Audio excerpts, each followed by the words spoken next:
안녕하세요. 4월 7일 종목의 제왕 시작하겠습니다. 간밤 미증시는 실적 시즌을 앞두고 관망하는 모습으로 주요 3대 지수 모두 소폭 하락하는 모습을 보였는데요. 오늘 우리 양시장은 빨간불 켰습니다. 자세한 마감 상황 저와 함께 살펴보시죠. 네, 오늘 코스피는 전일 대비 0.33% 오름세 보이면서 3,137.41포인트로 거래 마쳤습니다. 수급 상황 살펴보시죠.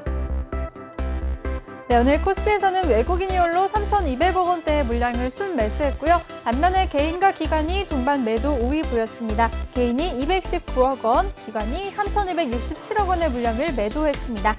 코스닥 지수 살펴보시죠. 오늘 코스닥에서는 전일 대비 0.47% 오름세 보이면서 973.22포인트로 거래 마쳤습니다. 코스닥도 수급 상황 살펴보도록 하겠습니다. 오늘 코스닥에서는 기관과 외국인이 쌍끌이 매수세 보였습니다. 기관이 86억 원, 외국인이 559억 원의 물량을 매수했고요. 반면에 개인이 홀로 635억 원의 물량을 매도했습니다. 그럼 오늘도 저희와 함께 하시면서 여러분의 계좌를 빨갛게 물들여 보시기 바랍니다. 본 방송에서 제공해드리는 정보는 투자 판단에 대한 조언일 뿐 투자 결정과 결과에 대한 책임은 투자자 개개인에게 있다는 점 알려드리겠습니다. 그럼 오늘 함께할 전문가 화면으로 만나보시죠.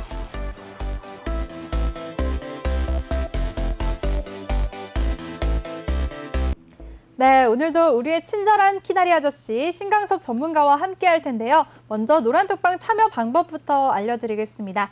노란톡 오픈 채팅 검색창에 종목의 제왕 신강섭이라고 검색을 하시거나 아니면 핸드폰 카메라로 아래 보이는 QR코드 스캔하시면 링크가 뜨는데요. 그 링크 클릭만 하시면 한 번에 아주 쉽게 들어오실 수가 있습니다. 많은 참여 부탁드리겠습니다. 네, 그럼 신강섭 전문가 모셔보도록 하겠습니다. 전문가님 안녕하세요. 네, 안녕하세요. 네, 하루 동안 잘 지내셨어요? 네, 오늘도 잘 역시나 지냈습니다. 패션 센스가 좋으시네요. 그래요? 네, 감사합니다. 네. 오늘도 기분 좋게 그럼 본격적으로 시장 얘기 한번 해보도록 하겠습니다. 전문가님, 간밤 미증시 얘기부터 한번 해주세요. 상황이 어땠나요? 네, 뭐 간밤에 네. 뉴욕 증시는 이제 계속적인 이제 최고치 경신에 대한 부담감 때문에 좀 숨고르기 장세로 약간 이제 하락 마감했고요. 뭐 우리나라 증시는 뭐 미국 증시가 뭐 크게 문제가 있어서 하락한 게 아니기 때문에 뭐 증시는 뭐 크게 영향을 받지 않았고 대신에 이제 그 국채 수익률이 조금 이제 내려가면서 그래서 좀 시장이 좀 안정세를 띠는 모습을 보였거든요. 일단 차트 한번 보시면 네. 일단 다우존스 같은 경우는 한 0.29% 정도 하락했고 나스닥 같은 경우는 이제 거의 보합 수준에서 끝났고요. 그리고 이제 S&P 500 같은 경우도 이제 한 0.10% 정도. 뭐 조정이 나올 자리에서 조정이 나왔어요. 이렇게 추세를 보시면 S&P 500을 보시면은 지금 이렇게 추세를 이렇게 만들어서 다시 이렇게 올랐으니까 좀 이 추세대로 간다고 하면은 조금 조정이 나올 수 있죠. 그리고 오늘 또 이제 밤에 FOMC의 그 의사록 발표가 있기 때문에 시장에서는 여기서 뭐 이제 더 갑자기 이렇게 더 땡기거나 하는 게 좀 부담스러우니까 좀 약간 쉬어가는 장세 그런 어떤 모습이 보이고 있고요.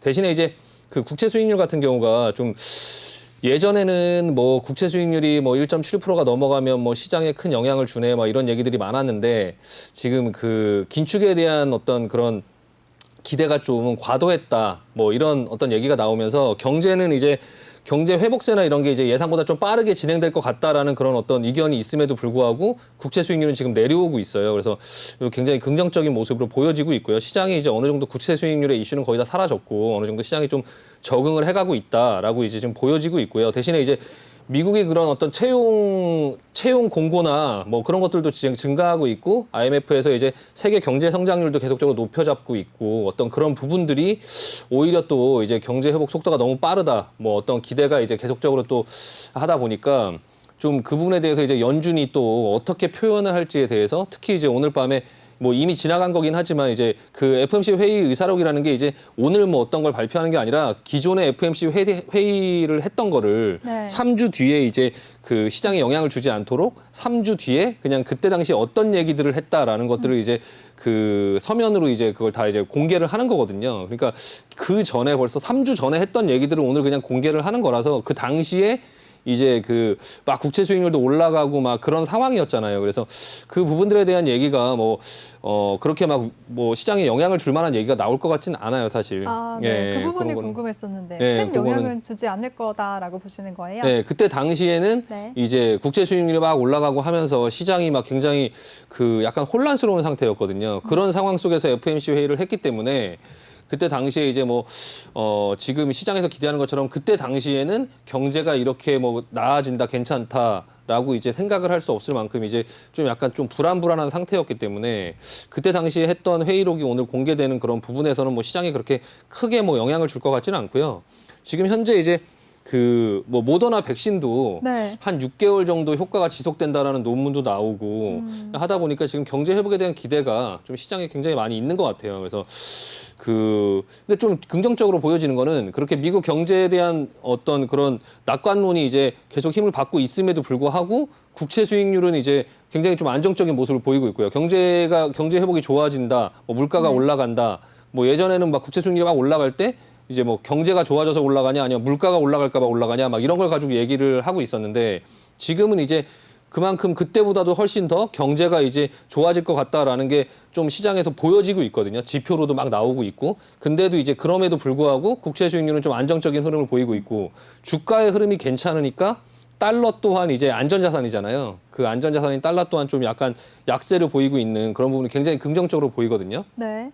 근데 반면에 또 반론을 제기하는 또 사람들도 있어요. 그러니까 영국의 어떤 애널리스트는 일단 대표적인 종목인 이제 테슬라가 네. 지금 주가가 너무 과도하다. 목표 주가 150달러를 얘기했거든요. 지금 700달러 캐시우드는 3,000달러를 얘기했는데 지금 그 150달러를 얘기했거든요. 그게 이제 지금 테슬라의 주가가 로보택시라든지 네. 그런 어떤 소프트웨어 그리고 자율주행 이런 거를 지금 전부 다 반영을 다 이미 했다. 근데 이제 그거를 이제 실제적으로 보여줘야 되는데 그게 이제 지금 본인들이 봤을 때는 적정 주가는 150달러다. 이렇게 사람들이 어차피 자기 생각을 얘기하는 거니까 네. 그 150달러로 얘기하는 게 그렇게 나쁘다 좋다 얘기할 건 아니고 그냥 그런 시각에서도 본다라는 부분들이 하나 있고요. 또 그럼 하나는 이제 전문가님의 시각은 어떠세요? 테슬라를 어떻게 보시나요? 너무 거품이 껴있다라고 생각하세요? 굉장히 어려운 질문을 하시는데 네. 네. 일단은 많은 분들의 의견을 듣고 싶으시니까요, 시청자분들은. 일단은 이제 전기차에 관련된 어떤 부분들, 그 4차 산업 네. 이런 부분들에서 이제 굉장히 좀 선도적으로 시장을 끌고 가는 건 맞아요. 그러니까 그 테슬라만큼 지금 어떤 그런 미래 시대의 자동차 그리고 이제 그런 부분들의 기술력을 지금 보여주는 회사가 사실 지금은 이제 테슬라가 이제 가장 앞서 있으니까 네. 그 부분에 대한 프리미엄이 있으니까 지금 현재의 주가는 사실 만들어져 있는 거니까 그 부분은 좀 인정할 필요가 있다. 근데 이제 앞으로 이제 폭스바겐이라든지 현대차라든지 그런 후발주자들이 따라올 때 그거를 지금의 그 격차를 계속 유지할 수 있느냐 아니면 이제 그런 부분들이 조금 좁혀지면서 좀 프리미엄들이 사라지느냐 그런 부분들은 이제 향후에 어떻게 만들어지느냐에 따라 좀 달라질 것 같습니다. 아, 네. 네, 그리고 또 그 도이체뱅크 같은 경우는 또 지금 당장 네. 언제라도 이제 시장에서 한 6% 정도에서 10% 정도의 조정이 나올 수 있다라고 지금 얘기를 하고 있거든요. 그 근거는 네. 뭐냐면 이제 시장이 위기로 갔다가 한 1년이 지나면 이제 시장이 살아나면서 IMSM 그 제조업 지수가 네. 사상 최고치를 찍거든요. 근데 그게 지금 현재 이제 사상 최고치를 찍었어요. 네. 사상 최고치를 찍고 나면 그리고 나서 시장은 조정을 겪는다. 통상적으로 한 6에서 10% 정도 조정을 겪고 그 다음에 또 다시 움직인다라고 지수가요? 이제 6에서 10%? 지수 자체가 한 6에서 10% 정도를 그렇게 되면 네. 개인들이 체감하는 정도는 얼마나 될까요? 6에서 10%라면은 그냥 조금만 기다렸다가 좀 빠졌을 때 매수하자 이런 관점으로 볼 수 있을까요? 이제 지수가 한 6에서 한 10% 정도 빠지면 네. 일단 좀 버티기가 쉽지 않아요. 그러니까 보통 이제 지수보다 종목들은 이제 지수를 매매하시는 게 아니기 때문에 종목들은 이제 지수가 한 10% 정도 빠지면 적어도 한 20%에서 한 30% 정도 권역대의 하락을 하거든요. 종목들은. 네. 그러니까 지수가 빠지기 전에 종목들이 어느 정도 미리 빠진 다음에 미리 내려가다가 지수가 빠지면서 더 빠지기 때문에 네. 한 20-30% 정도의 하락이 오니까 그때는 조금 약간 그 지수가 한 그 정도의 하락이 예상된다라고 생각이 들면 조금 약간 좀 현금을 확보하고 조금 약간 대비를 할 필요가 있습니다. 그거를 뭐 그냥 기다리면서 뭐 추가 매수해서 그냥 그걸 극복할 수 있는 정도의 수준은 아니에요. 지수가 그 정도가 빠지면 좀 계좌는 조금 많이 깨질 수 있거든요. 네. 네네네. 그럼 그 정도의 시점은 언제라고 예상하세요? 일단 지금 네. 주가가 계속적으로 이제 그 보시다시피 이제 올라는 가고 있는데 지금 이제 S&P 500 같은 경우도 차트 한번 보시면은 네. 추세가 굉장히 좋게 이렇게 올라가고 있어요. 근데 지금 나스닥 같은 경우가 지금 조정을 이렇게 받고 다시 이제 쌍바닥을 찍고선 이렇게 쌍바닥 찍고 지금 올라가고 있잖아요. 근데 이제 다우존스 같은 경우도 지금 이렇게 올라가고 있고. 근데 이제 지금은 이제 지수는 잘 가고 있는데요. 일단은 지금 시장에서는 원래 이제 그 파월 의장이 2023년도에 금리를 인상한다고 했었는데 지금 경제 회복 속도가 굉장히 좀 빨라지고 있다라고 이제 시장에서 전문가들이 얘기를 하고 있고 네. 그 부분에 대해서 이제 최근 들어서는 한 2022년 한 12월 정도면 금리를 인상할 것 같다라고 지금 시장에서 조금씩 생각을 하고 있고 그런 얘기들이 나오고 있어요. 근데 이제 그걸 거꾸로 이렇게 생각해 보시면 그 이제 스케줄이 보통 어떻게 되냐면 금리를 이제 인상하기 한 1년 전에 테이퍼링을 먼저 실시를 하거든요. 그러니까 네. 테이퍼링 이제 돈을 지금 매달 이제 돈을 계속 풀고 있는데 일정 금액의 돈을 2천억 불 정도를 이제 계속 매달 풀고 있잖아요. 그러니까 수도꼭지를 틀어놨는데 그 돈이 계속 흘러내리고 있는데 금리를 인상하기 전에 이거부터 먼저 잠가야 되잖아요. 근데 이걸 잠그는 시점이 보통 금리를 인상하기 한 1년 전에 보통 이거를 잠그기 시작하거든요. 잠그기 시작하고 근데 이거를 그 테이퍼링을 이제 얘기를 이제 시작을 할 때 그걸 또 시간을 줘야 되잖아요. 이제 시간을 줘야 되니까 통상적으로는 그럼 머지 않았겠네요. 한 네. 3-4개월 전에 얘기를 하거든요. 3-4개월 전에. 근데 보통 3-4개월 이후에 바로 테이퍼링을 못 해요. 시장에서 발작을 일으키기 때문에 그 시장이 안정화되는 그런 시간들을 조금 기다리고 해야 되는 또 과정도 필요해서 대략 스케줄을 보면 이제 FOMC 회의가 지금 4월에 있고 6월에 있고 이제 7월에 있고 9월에 있는데 그리고 12월에 있거든요.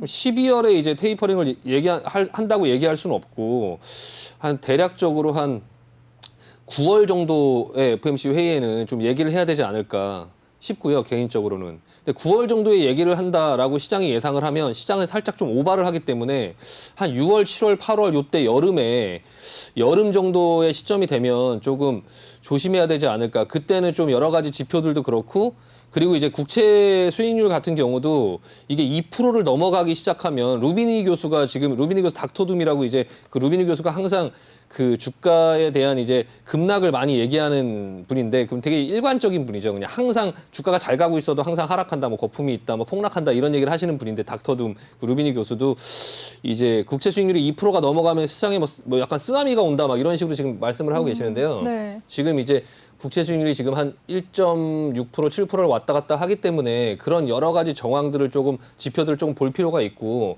한 여름 정도쯤 되면 조금 뭐 포트나 어떤 지표들을 잘 보면서 좀 대응할 필요가 있을 것 같습니다. 네. 그럼 그 전까지 어떤 대응을 해야 될까요? 어떤 자세로 포트를 대응해야 될까요, 전문가님? 일단 지금은 시장이 뭐 잘 가고 있으니까 너무 뭐 겁먹을 필요 없고요. 지금 4월 달이 이제 실적 발표 시즌이잖아요. 네. 근데 실적들이 이제 전반적으로 좀 이제 다 좋을 거라고 예상이 되고 지금 실적들이 나올 때마다 다 이제 좋게 나오고 있긴 하거든요. 근데 문제는 뭐냐면 시장에서 그걸 예상하고 있다는 거예요. 예.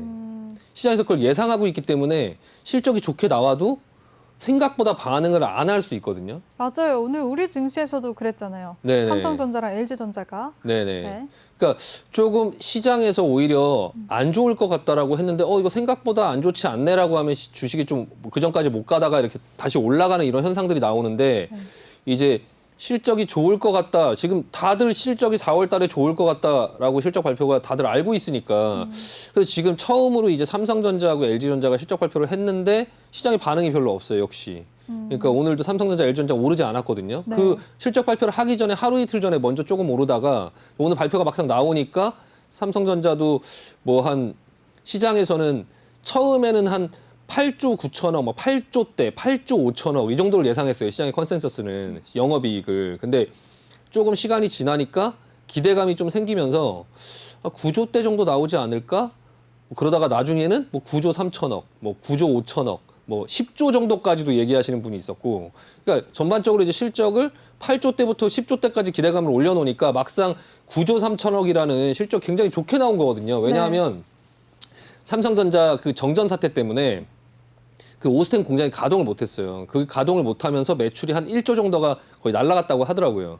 근데 그럼에도 불구하고 이제 시장에서 예상했던 컨센서스를 크게 하회하지 않고 그 이상이 이제 어느 정도 나와준 거거든요. 9조 한 3천억 정도 나왔으니까. 근데도 별로 이렇게 반응하지 않았고 LG전자 같은 경우도 실적이 좀 괜찮을 거다라고 했는데 마찬가지 괜찮았었는데 이제 시장을 이렇게 반응하지 않았거든요. 그게 이제 마찬가지 미국 시장에서 똑같이 벌어진다면 우리나라 시장에도 계속 이렇게 좀 영향을 미치면서 별로 이렇게 좀 실적 시즌의 그런 어떤 분위기를 또 못 느끼는 상황이 될 수도 있지 않나. 또 그런 부분도 어느 정도 이제 엄두를 좀 해야 되기 때문에 어느 정도 좀 약간 종목별로 그 흐름을 좀 잘 따라갈 필요가 있을 것 같습니다. 네. 네, 좋습니다. 우리 신강섭 전문가가 오늘 밤 FOMC 의사록이 공개되는데 시장에 큰 변화는 없을 것 같다라고 말씀을 해주셨고요. 또 시장이 곧 조정이 나올 것이라는 도이체방크의 전망도 말씀을 해주셨는데요. 그래도 아직 너무 겁먹지는 말자라고 안심을 시켜주셨습니다. 이렇게 미증시까지 꼼꼼하게 정리해주시는 우리 신강섭 전문가입니다. 함께 하고 싶으신 분들 노란톡방 참여 방법 다시 한번 알려드릴게요. 노란톡 오픈 채팅 검색창에 종목의 제왕 신광섭이라고 검색을 하시거나 아니면 핸드폰 카메라로 아래 보이는 QR코드 스캔하시면 한 번에 입장하실 수가 있습니다. 많은 참여 부탁드리겠습니다. 네, 그럼 미증시 짚어봤고요. 오늘 우리 시장은 전문가님 어떻게 보셨나요? 네, 우리나라 네. 증시는 너무 심심했죠. 네, 그러니까 맞아요. 지수는 그래요. 지수는.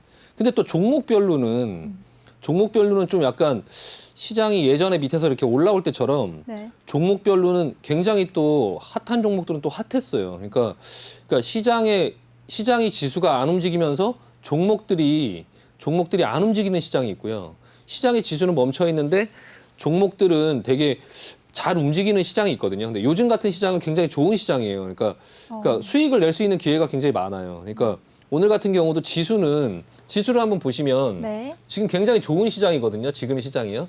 지수 한번 보여주시면은 지금 코스피 같은 경우도 지금 계속적으로 5일선을 타고 오르고 있어요. 굉장히 안정적인 모습이죠. 그러니까 주가의 이격이 벌어지지 않으면서 5일선을 계속 타고 오르고 있는 거예요. 그러니까 이런 시장에서는 종목들을 계속 매매를 해도 크게 무리가 없고요. 그냥 종목들이 이제 수익을 낼 수 있을 만한 종목들이 계속 있는 거거든요. 근데 반면에 이걸 분봉으로 보면요. 항상 지금 며칠 동안 어제 같은 경우도 여기서 시작해서 여기서 끝났어요. 그러니까 시작과 끝나는 지점이 거의 비슷하죠. 오늘도 네. 여기서 시작해서 여기서 끝났고요. 그러니까 거의 이제 지수로는 움직임이 거의 없는 거예요. 지금 코스닥 같은 경우도 지금 흐름이 굉장히 좋아 보이고요.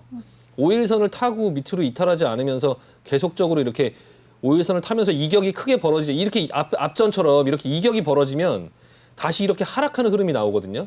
이격이 이렇게 벌어지면 이렇게 하락하는 흐름이 나오고.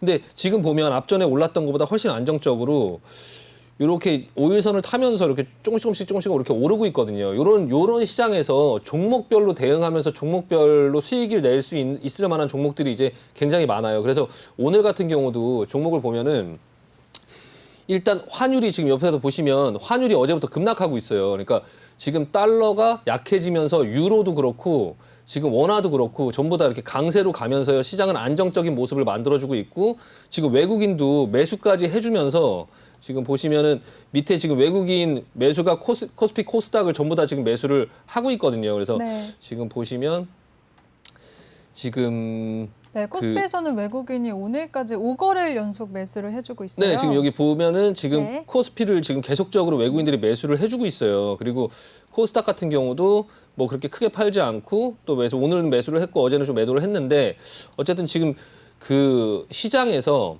계속적으로 외국인들이 매도를 하지 않고 조금 이제 안정적으로 이제 어느 정도 이제 받아주는 모습이 나오다 보니까 종목별로 계속적으로 이제 수익을 낼 수 있는 그런 어떤 기회들이 지금 많이 있고요. 근데 다만 이제 조금 어떻게 보면 조금 오버하는 측면도 있어요. 종목별로. 그러니까 제가 이제 경험을 하다 보면 이제 이 정도의 이슈로 이렇게까지 오르나라고 할 수 있고 어떤 업종이 그렇게 느끼셨나요?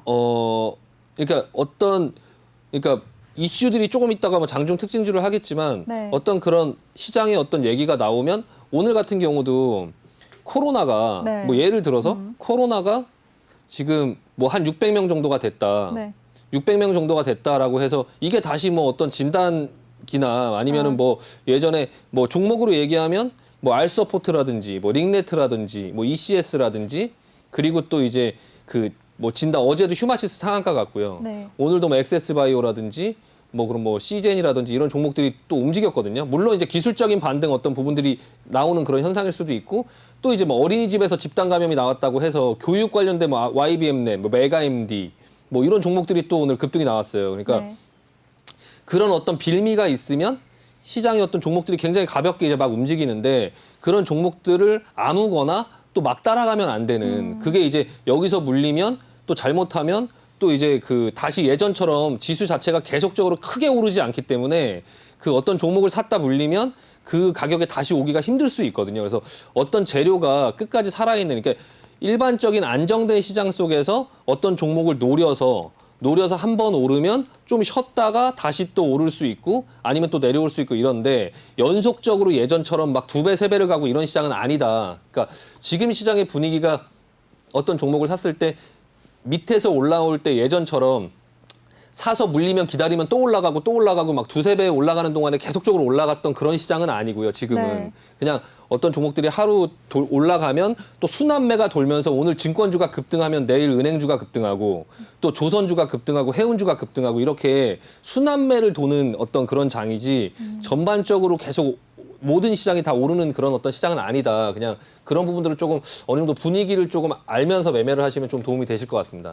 네, 좋습니다. 우리 신강섭 전문가가 오늘 우리 시장에 대해서 정리를 해주셨는데요. 종목별 장세기 때문에 지금 수익 보기 굉장히 좋은 시장이다라고 말씀을 해주셨고요. 하지만 종목별로 과하게 움직이는 것도 있으니까 옥석 가리기가 꼭 필요하다라고 말씀도 해주셨습니다. 그리고 달러 약세로 외국인 수급이 집중되고 있다고 우리 시장 꼼꼼하게 정리를 해주셨습니다.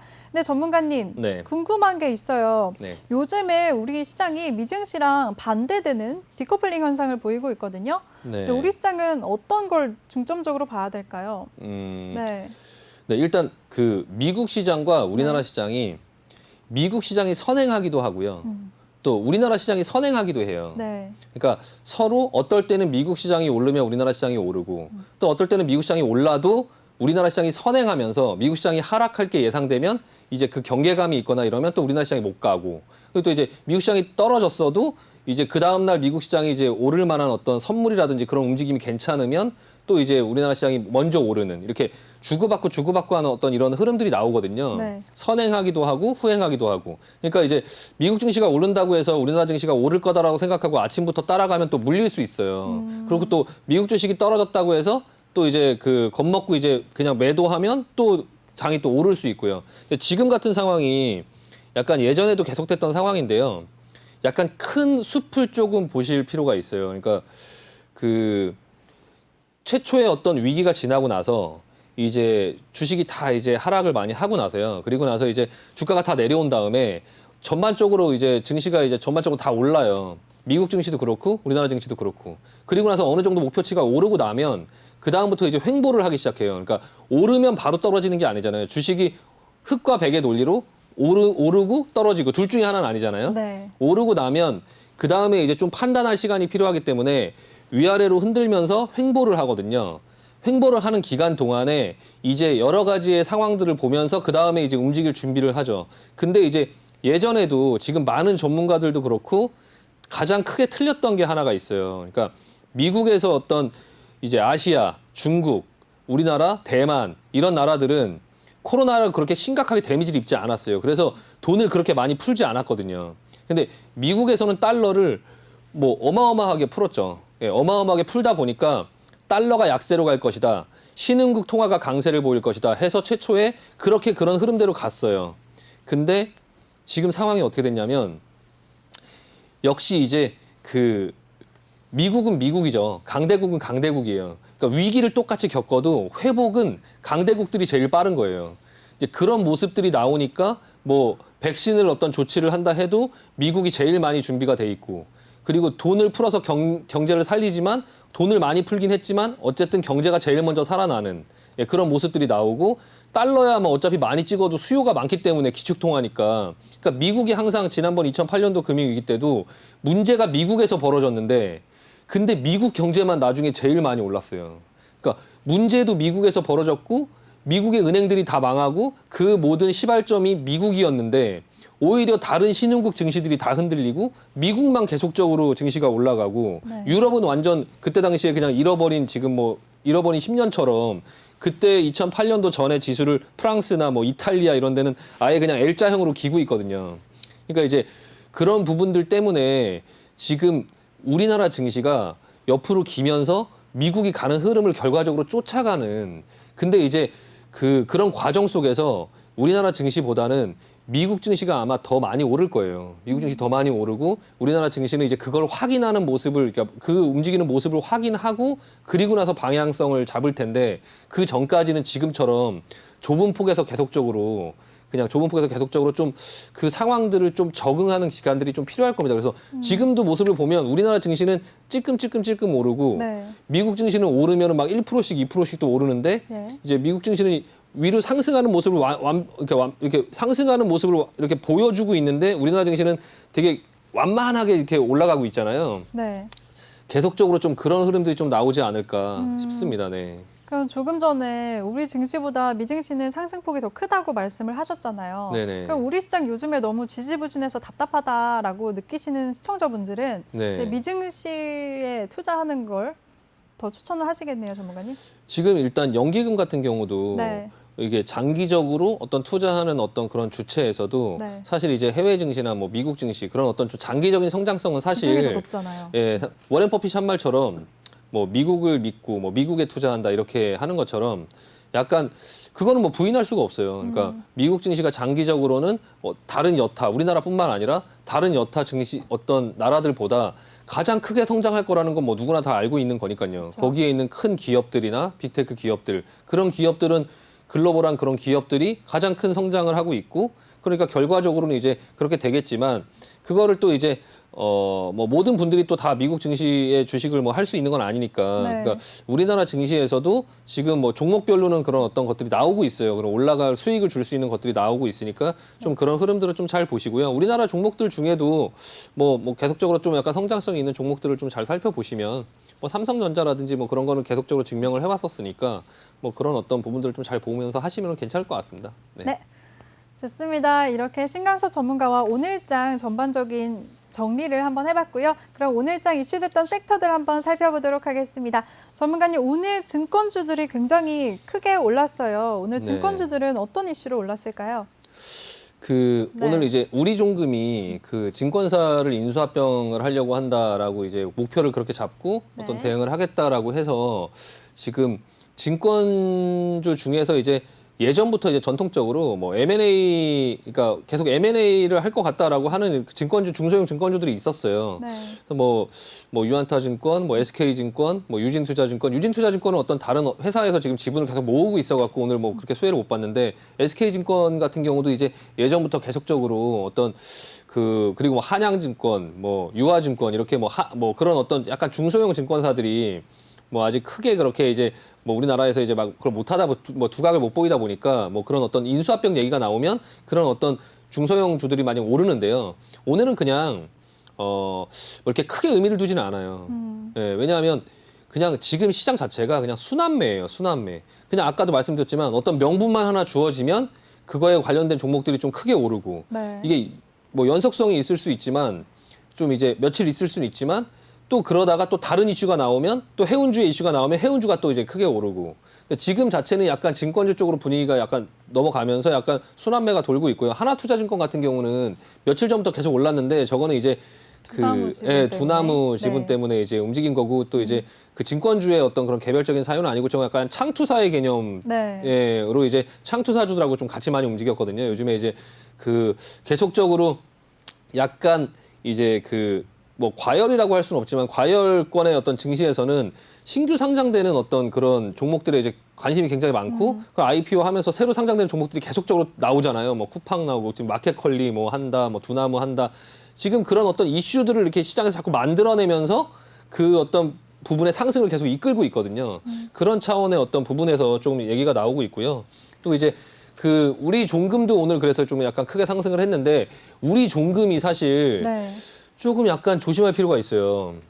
차트 한번 보시면서 제가 한번 말씀드리고 싶은 게 뭐냐면 네. 이 우리종금이 증권사를 인수해서 증권사 사업을 하려고 한다는 게 지금 오늘 처음 나온 얘기가 아니에요. 이게 2018년도부터 계속적으로 시장에 이제 얘기가 있었던 얘기거든요. 근데 왜 여태까지 인수가 안 됐을까요? 그냥 계속적으로 이때부터 하려고 한다라고 하면서 뭐 인수를 한다고 했을 때 삼성전자도 지금 반도체 회사를 인수하려고 한다라고 지금 하고 있고요. 뭐 글로벌한 어떤 그런 기업들의 관심이 많다, 인수합병을 하려고 한다라는 얘기를 계속 하고 있는데 뭐 잘 이제 뭐 진행이 안 되고 있는 거죠. 어쨌든 그럼 한다라고 해서 내일 당장 하는 게 아니니까. 2018년도에도 보면 이때거든요. 2018년도에도 마찬가지로 이때 증권사 어떤 부분에 뭐를 하려고 한다 해서 이렇게 급등을 했었어요. 그리고 나서 어떻게 됐나요? 완전 제자로 다시 갔어요, 이렇게. 예, 그러니까 지금 또한 이때도 한 번 상승을 하고 그리고 이제 힘을 모아서 다시 상승을 했는데 결과적으로 다시 이런 모습이 나왔거든요. 중간중간에 계속적으로 그런 이슈가 있었어요. 이렇게 이슈가 있었고 있었던 것들이 지금에 와서 또 한 번 나온 거거든요. 또 한 번 나온 건데 물론 이게 당장 내일 못 간다 이런 얘기는 아니지만 여기에 너무 올인을 하지 말자.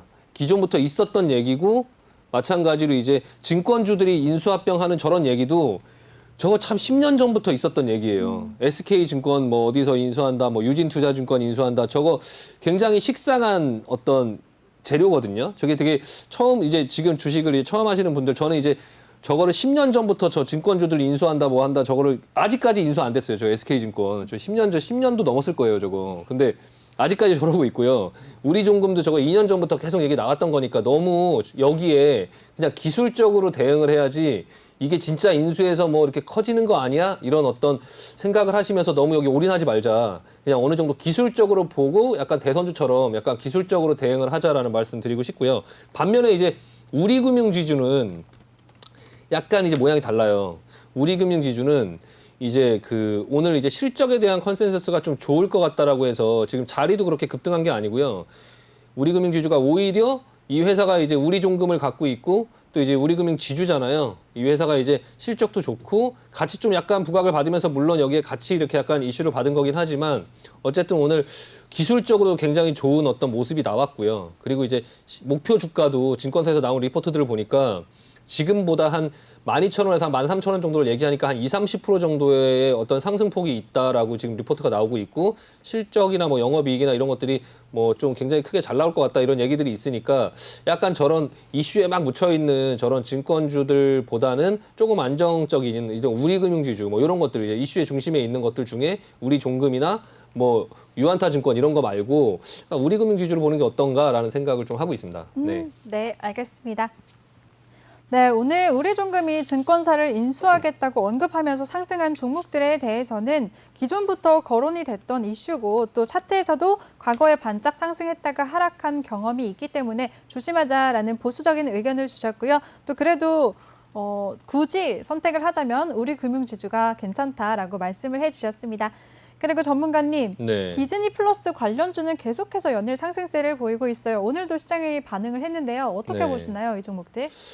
아마 그 네. 디즈니 플러스가 우리나라에 들어오기 전까지는 아마 계속적으로 상승 모멘텀을 상승 가져갈 모멘텀을 것 잃지 같다. 않고 계속적으로 시장에 계속 이슈가 있지 않을까. 다만 근데 네. 매일매일 올라가는 게 아니라 또 올라갔다가 내려오고 이런 테마주들이 등락이 굉장히 크잖아요. 네. 그러니까 이제 좀 경험이 있고 그런 리스크를 좀 안고 하셔야 되거든요. 그러니까 샀다가 좀 물려서 그거를 못 견디고 한 이런 종목들은 사실 마이너스 한 10% 정도는 그냥 열어놓고 해야 돼요. 그러니까 잘못 잡으면 마이너스 한 10% 정도 들어갈 수 있다. 그리고 한 번에 들어가면 안 되고 그 마이너스를 계속적으로 이제 분할로 매수해서 현재가에 계속 좀 맞춰가면서 흐름을 좀 따라서 급등을 하면 좀 매도를 하고 그 자리들을 볼 줄 알고 잠깐 준비를 해야 되는데요. 네. 이 이슈는 아마 당분간은 이제 그 디즈니 플러스가 들어오기 전까지 계속적으로 좀 시장에 얘기가 나올 것 같긴 하고요. 그럼 지금 신규 진입도 가능하다고 보시나요? 네, 뭐 신규 진입도 얼마든지 가능하고요.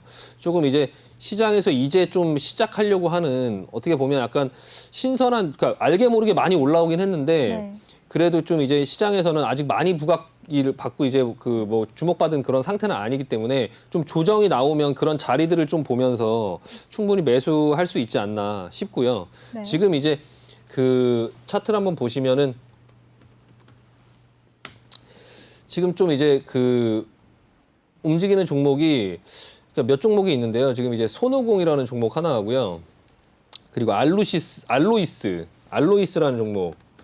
알로이스라는 종목. 그러니까 손오공은 이제 그 그냥 디즈니하고 어떤 그 개인적인 어떤 이사의 어떤 그런 뭐 인연 때문에 그렇고요. 알로이스 같은 경우는 이게 OTT 셋톱박스를 만드는 회사인데 약간 좀 신선해요. 그러니까 예전에는 이제 케이블 TV 셋톱박스는 뭐 슈맥스라든지 알티캐스트라든지 이런 업체가 만들었었는데 이제 이 OTT 셋톱박스는 뭐 그 예전에 케이블 셋톱박스하고 비슷하게 생기긴 했는데 이제 어떤 인터넷하고도 다 연결할 수 있고 뭐 그렇다고 하더라고요. 그래서 그런 부분에 이제 기술력이 좀 앞서 있는 회사다라고 해서 조금 약간 주목을 받고 있는데 기술적으로 오늘 같은 경우도 이제 상한가를 먼저 만들어 놓고 윗꼬리를 크게 맞아갖고 이제 좀 조정을 받을 듯한 모습을 보이다가 오늘 좀 땡기면서 위로 올라가려고 하다가 좀 다시 윗꼬리 맞았거든요. 약간 기술적으로 요 안에서 지금 계속적으로 이제 왔다 갔다 하면서 좀 자리를 만들어갈 것 같긴 해요. 이게 만약에 내일 급락을 줄 수도 있고 또 이제 뭐 다시 올라갈 수도 있는데 이런 경험이 조금 있으셔야 되고요.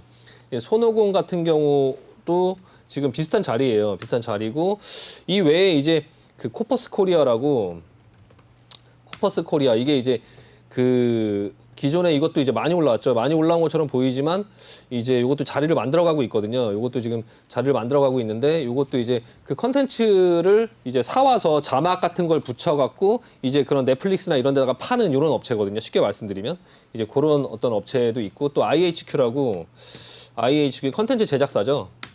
근데 이제 IHQ가 그 디즈니 어떤 계열사가 이 회사의 지분을 갖고 있어요. 그래서 컨텐츠의 제작도 하면서 디즈니가 이 회사에 어쨌든 뭐 디즈니의 동생이 갖고 있든 어쨌든 간에 뭐 연결이 되는 뭐 사돈의 팔촌은 되니까 거기서 이제 그 어떤 지분을 갖고 있다고 하니까 어떤 컨텐츠나 이런 부분에서 좀 수혜가 있지 않을까 싶어서 조금 움직이는 어떤 모습이 나오고 있고요. 지금 요 네 종목들이 조금 약간 한번 볼 수 있지 않나. 뭐 대원 미디어라는 종목도 있는데 이거는 이제 좀 많이 올랐고요. 좀 많이 올라서 지금 이거는 디즈니하고 뭐 어떤 그런 여러 가지 부분들에서 좀 상관없이 그냥 약간 세력주 패턴으로 지금 가고 있는데요.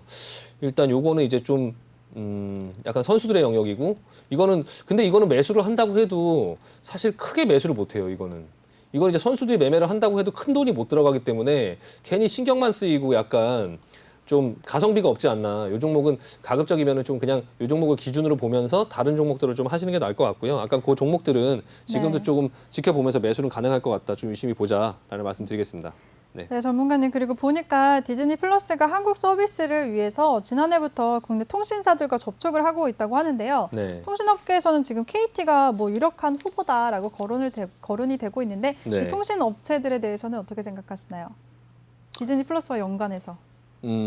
SK 같은 경우는 안 한다고 했고요. 네. 웨이브는 이제 안 한다고 했고 KT는 지금 하려고 하고 있는 것 같아요. 네. KT는 하려고 하고 있는 것 같고 그래서 제가 이따가 종목 추천주로 하나 가지고 온 게 있는데 네. 일단 KT 쪽하고는 좀 KT도 이제 디즈니하고 조금 그래서 제가 지난번에도 말씀드릴 때 그 웨이브는 한 1조 정도를 투자하고 KT가 한 3, 4천억 정도 투자해서 한다라고 하는데 저는 KT 쪽이 좀 더 괜찮을 것 같다라고 이제 좀 얘기를 하는 게 이제 웨이브가 이제 혼자 하는 어떤 부분보다는 디즈니하고 좀 같이 하는 어떤 부분 쪽이 훨씬 나아 보일 것 같고요. 그렇다고 뭐 통신주가 막 가지는 않을 거예요. 예, 통신주가 가지는 않을 거고 어쨌든 그거와 관련된 이제 KT 그 관련된 어떤 컨텐츠 관련주들이 아마 흐름을 만들지 않을까 싶고요. 그리고 이제 지금 우리나라의 그런 어떤 컨텐츠 이런 어떤 업체들이 뭐 CJ의 뭐 티빙, CJ의 티빙, 뭐 왓챠, 뭐 이런 웨이브 이런 걸 다 합쳐도 넷플릭스 하나만큼이 안 되다 보니까 네. 좀 굉장히 미미한 어떤 그런 상황 속에 있거든요. 그래서 그런 부분들을 조금 나라에서도 좀 지원을 해주고 그 컨텐츠들을 조금 키워서 좀 잘 했으면 좋겠고요. 그냥 뭐 디즈니하고도 잘 협력해서 어떤 그런 부분에 우리나라도 좀 어떤 그런 기업들이 좀 잘 만들어졌으면 좋겠습니다. 네. 네, 알겠습니다. 우리 신광석 전문가가 디즈니 플러스 관련주들에 대해서는 서비스 시작까지는 상승 모멘텀이 계속 이어질 것 같다. 관심 가져보자라고 말씀을 해주셨습니다. 그리고 전문가님 오늘 또 철강 관련주들도 상승을 보였거든요. 철강 네. 관련주들은 오늘 어떻게 보셨나요? 철강주들이 계속적으로 지금 흐름이 좋게 나오고 있거든요. 근데 이제 그 전에 이제 많이 올랐던 대표적인 종목 중에 이제 동국제강이 굉장히 이제 계속적으로 흐름이 너무 좋고요.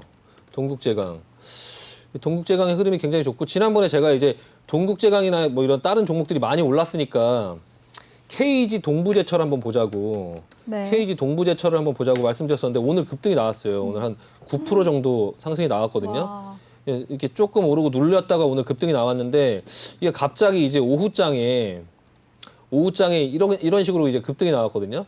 이게 지금 뭐 때문에 올랐나 한번 살펴보니까 이것도 그냥 이제 갖다 붙이는 듯한 느낌이에요. 그러니까 뭐 불 붙지 않는 뭐 칼라 강판을 뭐 1000톤을 뭐 돌파했다. 뭐 이런 어떤 건축용 내외 장재. 이렇게 요즘에 또 이제 건설 그 건설에 관련된 어떤 그런 또 업체들이 또 이제 굉장히 또 흐름이 괜찮잖아요. 네, 또 선거가 있었으니까요. 네, 뭐 그 선거라기보다 지금 일단은 약간 시장 분위기가 어떤 테마들을 조그맣게 만들어서 자꾸 종목들을 이제 지수가 못 가다 보니까 그 종목별로 이제 끌어올리면서 하는 요런 장세, 요런 시장이 있거든요. 지금이 이제 그런 시장이다. 이제 그런 분위기를 조금 아셔야 돼요. 그래서 지금은 약간 삼성전자, LG전자 이런 종목들이 나중엔 갈 거예요. 나중에는. 근데 요런 시장에서는 그런 종목들이 언제 갈지 모르기 때문에 그냥 갖고 있는 거예요. 그냥 갖고 있고 일부의 자금을 가지고는 그 지수와 상관없는 이런 종목들을 해야 되거든요. 지수와 상관없이 어떤 조그만 테마들로 움직이는 예를 들면 뭐 건설, 뭐 기자재 관련주 뭐 이런 것들. 그러니까 오를 때 철강주들이 오를 때 오르지 않는 뭐 KG 동부제철 뭐 이런 것들을 가지고 있으면 나중에 오르고 오늘은 또 이제 그 철강 이제 그 열연 대리점 지난번에 말씀드렸던 네. 대리점주들이 오늘 움직였거든요. 오늘 지금 문배철강이 오늘 장중에 한 10몇 프로 정도 올라가면서 또 움직였고요. 이 종목도 앞으로도 조금 약간 관심 있게 봐야 되고 그리고 경남스틸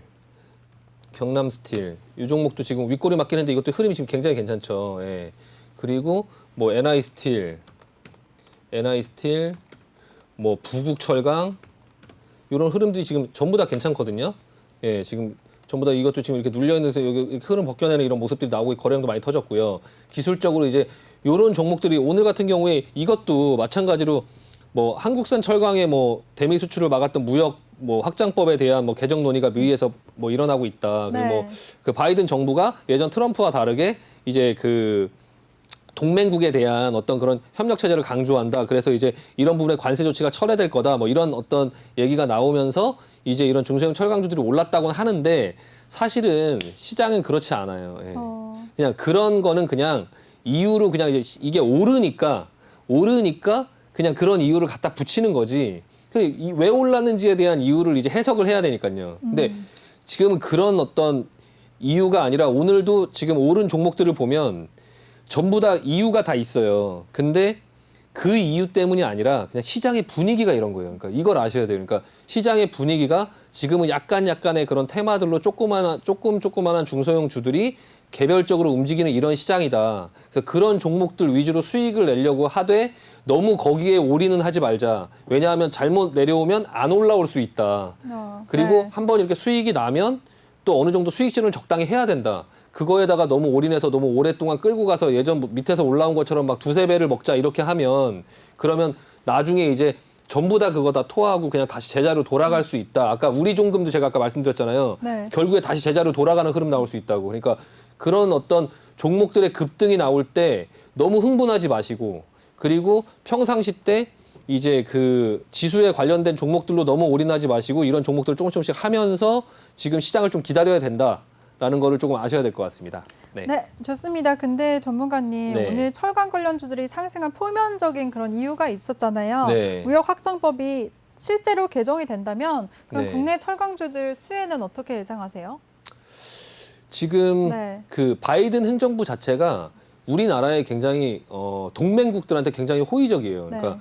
그 트럼프 같은 경우는 나만 아니면 돼라는 어떤 그냥 동맹국이고 뭐고 없어. 그냥 나만 아니면 돼. 막 멕시코 막 장벽 쌓고 막 이민자들 들어오지 마. 그냥 오로지 뭐 그냥 아메리카 뭐 그냥 미국 뭐 이렇게 했었는데 바이든 대통령은 좀 사실 좀 대통령 뭐 제가 평가할 건 아니지만 트럼프보다는 사실 바이든 대통령이 대통령 감인 거죠. 그러니까 여러 협력하고 파리 기후 조약도 가입하고 어떤 이런 어떤 분위기로 우리나라하고도 협력을 하면서 같이 중국을 조금 약간 왕따를 시키잖아요. 네. 그러니까 그러려면 동맹국들이 좀 끈끈하게 돼야 되니까 좀 그런 부분들에 대한 이점을 계속 제공하려고 하는 거고요. 그리고 뭐 미국이 다 한다 이런 관념보다는 좀 이제 할 수 있는 것들은 좀 주고 좀 그렇게 하려고 하는 걸 봐서는 결과적으로 철강뿐만이 아니라 여러 가지 부분들에서 이제 좀 긍정적인 효과가 있지 않을까. 다만 우리나라가 지금 포지션이 꼭 미국한테 다 올인할 수 없는 또 그런 포지션이잖아요. 네. 미국과 중국이 싸웠을 때 결과적으로 시진핑도 지금 막 조만간에 방한한다고 하고 미국에서도 계속 그러면 너무 중간에 끼어 있어요. 샌드위치. 중간에서 지금 어느 쪽을 선택을 엄마가 좋아 네. 아빠가 좋아 지금 이런 상황인데 이걸 지금 어떻게 해야 될지 외교적인 부분에서 뭐 정치하시는 분들이 잘 풀어나가실 거라고 믿지만 어쨌든 그런 좀 어려움이 있어서 그 부분 때문에 좀 약간 우려가 되긴 합니다. 네. 네, 좋습니다. 네, 오늘 많이 이슈됐던 철강주들에 대해서 짚어주셨고요. 그리고 말씀하시면서 계속해서 종목별 장세에서 급등할 때 수익을 챙기면서 리스크 관리를 꼭 하자라고 언급도 해주셨으니까요. 꼭 참고하시면 좋으실 것 같습니다. 그럼 다음 이슈 한번 살펴보도록 하겠습니다. 오늘 또 LG전자가 실적 발표를 했잖아요. 네네. 그리고 LG전자가 우리 월요일에 말씀했듯이 네. LG전자가 스마트폰 사업을 철수하기로 확정을 했죠. 네. 그 뒤에 수혜를 입는 업종들은 어떤 게 있을까요, 전문가님? 네, 그 LG전자가 스마트폰을 철수하면서 지금 자동차 전장 부품 쪽에 종목들의 흐름이 좋아지고 있어요. 네. 그래서 그 LG전자와 LG 마그나, 뭐 LG 이노텍, LG 디스플레이 이런 회사들과 협력해서 LG 화학 이런 회사들과 협력해서 그 자동차 전장 부품을 계속적으로 할 수 있는 어떤 그런 회사들에 대한 관심이 지금 시장에서 좀 생기고 있고요. 오늘 같은 경우에 대표적으로 이제 그 현우산업이라는 종목이 차트 한번 보시면 지금 알게 모르게 어제부터 시작해갖고 어제 그제 시작해서 급등이 나왔거든요. 지금 앞전까지의 모습을 보면 여타 다른 자동차 부품주들의 상황하고 똑같아요. 지금 여타 다른 자동차 부품주들이 다 이런 모양이거든요. 지난번에 애플 어떤 그런 부분의 이슈 때문에 올랐다가 지금 이제 계속 이렇게 눌리는 모습이 나왔었는데 지금 이 LG전자의 그 스마트폰 철수로 인해서 갑자기 여기서 이제 급등이 나오는 거죠. 이렇게. 요 모습을 보면서 지금 이 모습을 보면서 이 급등하기 전에 어떤 모습들이 나왔는지를 조금 보실 필요가 있어요. 앞전에 지금 이 패턴들을 지금 보시면 요 패턴 나오고 그리고 요렇게 급등을 해주면서 이렇게 올라왔거든요. 지금 요렇게 움직일 수 있는 종목이 뭐가 있을까라는 걸 좀 살펴볼 필요가 있고요. 제가 몇 종목을 보여드리면 일단 지금 요렇게 볼 수 있는 종목. 지금 여기 이 지금 그래프상에 보이시죠? 지금 요렇게 내려와서 눌려서 요렇게 올라와서 지금 윗골이 맞고 그리고 나서 요거 기억을 이렇게 한번 해보세요. 이렇게 급등이 나오죠. 네. 똑같은 패턴으로 3기가 있어요. 3기 보시면 지금 네. 내려와서 지금 똑같은 패턴으로 보이시죠. 윗골이 맞고 지금 옆으로 지금 눕고 있죠. 네. 그러니까 요게 지금 좀 이렇게 옆으로 기다가 지금 현우산업이나 이런 패턴처럼 나올 수 있고요. 첫 번째 이게 3기라는 패턴이 있고 그리고 신성 델타테크 이것도 지금 흐름이 괜찮아요. 지금 이것도 보시면 약간 다르긴 하지만 어쨌든 큰 흐름에서는 지금 비슷하게 나오고 있거든요. 지금 윗골이 맞고 눌렸다가 지금 모양 만들고 있죠. 이렇게 나오다가 급등이 나올 수 있는 이런 지금 LG전자하고 연결돼 있는 이런 자동차 전장 부품 대표적인 게 또 나라 M&D라고 있고요. 나라 M&D. 요 종목은 패턴이 좀 다르긴 한데 이전부터 계속적으로 이제 LG전자가 지분을 갖고 있어요. 이 회사 지분을. 그래서 그 나라 M&D도 조금 볼 필요가 있고요. 그리고 이제 대형주 중에는 LG 디스플레이가 되게 눈에 띄어요. 이게 LG 디스플레이가 지금 이 디스플레이 관련주들이 예전에 그 뭐 덤핑이다 아니면은 뭐 중국의 어떤 그런 저가 공세 이런 것 때문에 LG 디스플레이가 굉장히 안 좋은 흐름으로 계속 갔었고요. 여기 앞에서도 살아난다 했지만 저는 사실 믿지 않았는데 이번에 급등을 보면서 아 이거 디스플레이가 달라질 수 있겠구나라고 생각을 하면서 다시 한번 천천히 생각을 해봤거든요. 이게 그 OLED TV가 나오는 것도 나오는 건데 이게 자동차의 어떤 디스플레이가 한 차에 하나만 들어가는 게 아니에요. 네, 그 테슬라 차 보면 앞에 크게 들어가죠. 그리고 그 뒤에 의자에도 이렇게 화면이 다 들어가고, 그러니까 네. 차 하나에 화면이 한 3-4개씩 이렇게 들어가는 이런 부분들이 있다 보니까 그 차가 이제 한 대마다 그렇게 다 들어가는 부분들이 있다 보니까 좀 디스플레이 수요나 이런 부분들이 조금 괜찮을 것 같다라는 생각이 조금 들기도 하고요. 그래서 LG 디스플레이도 마찬가지로 좀 관심 있게 지켜볼 필요가 있을 것 같습니다. 네. 네, 좋습니다. 네, 저희 시간 관계상 오늘장 이슈는 잠시 후 2부에서 다시 이어가도록 하겠습니다. 궁금하신 분들 노란톡방에 많이 참여해 주시면 되겠습니다. 네, 전문가님 오늘도 1시간 동안 고생 많으셨어요. 네, 수고하셨습니다. 잠시 후에 네. 뵙겠습니다. 네. 네, 본 방송에서 제공해드린 정보는 투자 판단에 대한 조언일 뿐 투자 결정과 결과에 대한 책임은 투자자 개개인에게 있다는 점 알려드리겠습니다. 시청해주신 여러분 고맙습니다.